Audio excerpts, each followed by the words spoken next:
Assalamualaikum warahmatullahi wabarakatuh.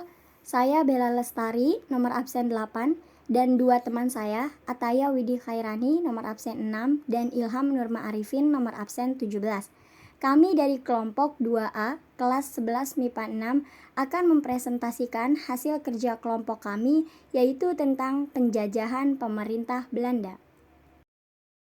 Subbab yang akan kami bahas yaitu yang pertama tentang masa pemerintahan Republik Batav, yang kedua tentang perkembangan kolonialisme Inggris di Indonesia, dan yang ketiga tentang dominasi pemerintahan Belanda. 1. Masa pemerintahan Republik Batav.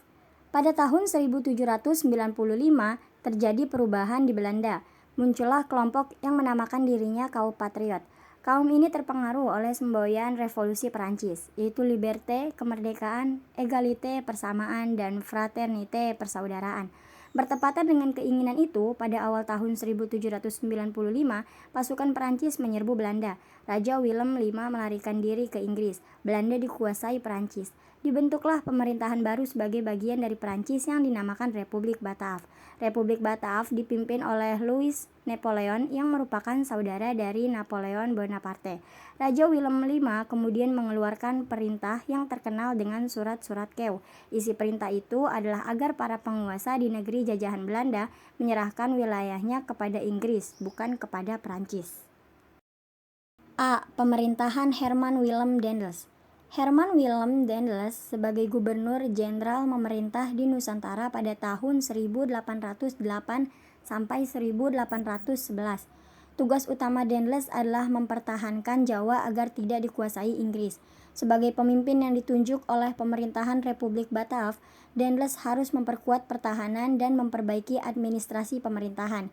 Daendels melakukan beberapa langkah strategis, terutama menyangkut bidang pertahanan keamanan, administrasi pemerintahan, dan sosial ekonomi. 1.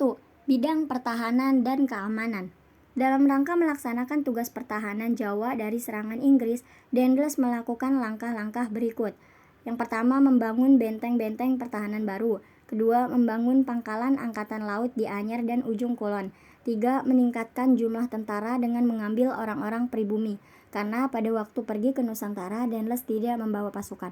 Dan yang terakhir, membangun jalan raya Anyer sampai Panarukan. 2. Bidang politik dan pemerintahan. Untuk memperkuat kedudukannya di Jawa, Daendels berhasil mempengaruhi Mangkunegara II untuk membentuk pasukan Legiun Mangkunegara dengan kekuatan 1.150 orang prajurit. Pasukan ini siap sewaktu-waktu untuk membantu pasukan Daendels apabila terjadi perang. Dengan kekuatan yang ia miliki, Daendels semakin congkak dan berani. Daendels mulai mau melakukan intervensi terhadap pemerintahan di Kasunanan Surakarta dan juga Kesultanan Yogyakarta. 3. Bidang peradilan. Daendels berusaha memberantas berbagai penyelewengan dengan mengeluarkan berbagai peraturan, yaitu yang pertama, Daendels membentuk 3 jenis peradilan. Yang pertama, peradilan untuk orang Eropa, 2 peradilan untuk orang-orang Timur Asing, dan 3 peradilan untuk orang-orang pribumi. Dibentuk di setiap prefektur, misalnya di Batavia, Surabaya, dan Semarang. Dan yang kedua, Daendels membentuk peraturan untuk pemberantasan korupsi tanpa pandang bulu. 4. Bidang sosial ekonomi. Daendels melakukan berbagai tindakan yang dapat mendatangkan keuntungan bagi pemerintah kolonial.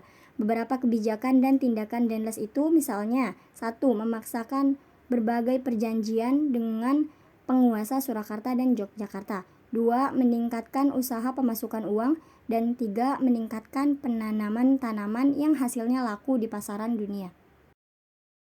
B. Pemerintahan Jensen. Jensen dikenal sebagai politikus berkebangsaan Belanda. Sebelumnya, Jensen menjabat sebagai gubernur jenderal di Tanjung Harapan, Afrika Selatan, tahun 1802 sampai 1806. Pada tahun 1810, Jensen diperintahkan pergi ke Jawa dan akhirnya menggantikan Daendels pada tahun 1811. Jensen mencoba memperbaiki keadaan yang telah ditinggalkan Daendels. 2. Perkembangan kolonialisme Inggris di Indonesia pada tahun 1811 sampai 1816. 18 September 1811 adalah tanggal dimulainya kekuasaan Inggris di India. Gubernur Jenderal Lord Minto secara resmi mengangkat Thomas Stamford Raffles sebagai penguasa. Pusat pemerintahan Inggris berkedudukan di Batavia.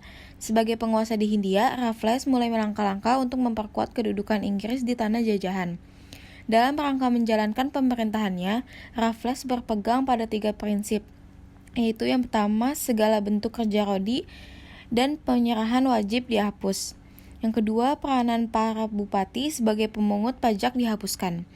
Dan yang ketiga, atas dasar pandangan bahwa tanah itu milik pemerintah, maka rakyat dianggap sebagai penyewa. A. Kebijakan dalam bidang pemerintahan. Raffles mengambil strategi membina hubungan baik dengan para pangeran dan penguasa yang sekiranya membenci Belanda.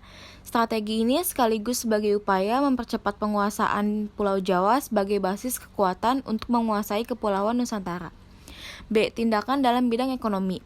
Raffles berusaha melakukan beberapa tindakan untuk memajukan perekonomian di Hindia. Tetapi program itu tujuan utamanya untuk meningkatkan keuntungan pemerintah kolonial. Beberapa kebijakan dan tindakan yang dilakukan Raffles sebagai berikut. Yang pertama, pelaksanaan sistem sewa tanah atau pajak tanah. Yang kedua, penghapusan penyerahan wajib hasil bumi. Yang ketiga, penghapusan kerja rodi dan perbudakan. Dan yang keempat, penghapusan sistem monopoli. Yang ketiga, dominasi pemerintahan Belanda. Raffles mengakhiri pemerintahannya di Hindia pada tahun 1816.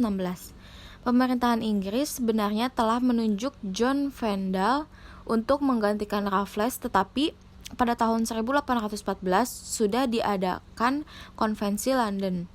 Salah satu isi Konvensi London adalah Inggris harus mengembalikan tanah jajahan di Hindia kepada Belanda. Dengan demikian, pada tahun 1816, Kepulauan Nusantara kembali dikuasai oleh Belanda. Sejak itu dimulailah pemerintah kolonial Belanda. A. Jalan Tengah bersama Komisaris Jenderal. Tanah Hindia diperintah oleh badan baru yang diberi nama Komisaris Jenderal yang dibentuk oleh Pangeran William VI. Pangeran William VI mengeluarkan undang-undang pemerintah untuk negeri jajahan pada tahun 1815. Salah satu pasal tersebut menegaskan bahwa pelaksanaan pertanian dilakukan secara bebas. Sementara itu, perdebatan antara kaum liberal dan kaum konservatif terkait dengan pengolahan tanah jajahan untuk mendatangkan keuntungan sebesar-besarnya belum mencapai titik temu. Dengan mempertimbangkan amanat UU, pemerintah Komisaris Jenderal sepakat untuk menerapkan kebijakan jalan tengah. Tetapi kebijakan jalan tengah tidak mengubah keadaan. Pada tanggal 22 Desember 1818, pemerintah memberlakukan undang-undang yang menegaskan bahwa penguasa tertinggi di tanah jajahan adalah Gubernur Jenderal Van der Capellen. Kemudian ditunjuk sebagai Gubernur Jenderal. Ia ingin melanjutkan strategi jalan tengah, tetapi kebijakan Van der Capellen itu berkembang ke arah sewa tanah dengan penghapusan peran penguasa tradisional. B. Sistem tanam paksa. Pemerintah Belanda terus mencari cara bagaimana untuk mengatasi masalah ekonomi. Pada tahun 1829, seorang bernama Johannes van Desbroek mengajukan kepada Raja Belanda usulan yang sesuai dengan keadaan di negeri jajahan. Maka sistem penanaman harus dikembangkan dengan memanfaatkan kebiasaan kaum pribumi atau petani, yaitu dengan kerja rodi. Ketentuan tanam paksa. A. Tuntutan kepada setiap rakyat pribumi agar menyediakan tanah pertanian untuk kultur stelsel tidak melebihi 20% atau 1/5 bagian dari tanahnya untuk ditanami jenis tanaman perdagangan. B. Pembebasan tanah disediakan untuk kultur stelsel dari pajak karena hasil tanamnya dianggap sebagai pembayaran pajak. C. Rakyat tidak memiliki tanah pertanian dapat menggantinya dengan bekerja di perkebunan milik pemerintah Belanda atau pabrik milik pemerintah Belanda selama 66 hari atau 1/5 tahun. D. Waktu untuk mengerjakan tanaman pada tanah pertanian untuk kultur stelsel tidak boleh melebihi waktu tanam padi atau kurang lebih 3 bulan. E. Kelebihan hasil produksi pertanian dari ketentuan akan dikembalikan kepada rakyat. F. Kerusakan atau kerugian sebagai akibat gagal panen yang bukan karena kesalahan petani seperti bencana alam dan terserang hama akan ditanggung pemerintah Belanda. G. Penyerahan teknik pelaksanaan aturan tanam paksa kepada kepala desa. Pelaksanaan tanam paksa. Tanam paksa telah membawa penderitaan kepada rakyat. Banyak pekerja yang jatuh sakit bahkan meninggal. Mereka dipaksa fokus untuk bekerja tanam paksa, sementara itu Belanda telah mendapatkan keuntungan dan kekayaan dari pelaksanaan kerja paksa. Pelaksanaan tanam paksa dapat dikatakan telah melanggar hak asasi manusia. C. Sistem usaha swasta. Kaum liberal menuntut pelaksanaan tanam paksa di Hindia Belanda diakhiri. Hal ini didorong oleh terbitnya dua buah buku pada tahun 1860, yakni buku yang berjudul Max Havelaar karya Edward Dawes Dekker dan buku berjudul Swicker Contractor. Penolakan terhadap tanam paksa sudah menjadi pendapat umum. Oleh karena itu, secara berangsur-angsur tanam paksa mulai dihapus dan mulai diterapkan sistem politik ekonomi liberal. Penerapan sistem politik ekonomi liberal menerbitkan peluang pihak swasta untuk ikut mengembangkan perekonomian di tanah jajahan. Bagi rakyat Bumi Putra, pelaksanaan usaha swasta tetap membawa penderitaan. Pertanian rakyat semakin merosot, pelaksanaan kerja paksa masih terus dilakukan seperti pembangunan jalan raya dan jembatan. D. Perkembangan agama Kristen. Perkembangan agama Kristen di Indonesia dikelompokkan menjadi dua, yaitu Kristen Katolik dan Kristen Protestan. Pada tahun 1512, bangsa Portugis datang ke Maluku untuk berburu rempah-rempah.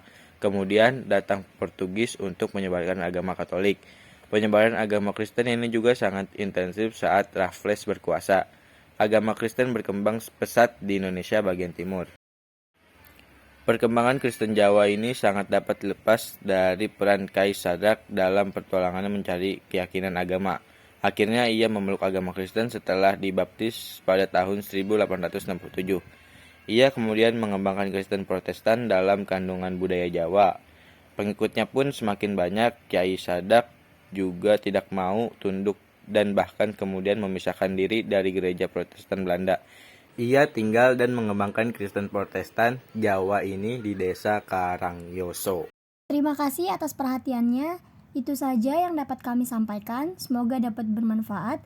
Kurang lebihnya kami mohon maaf. Wassalamualaikum warahmatullahi wabarakatuh.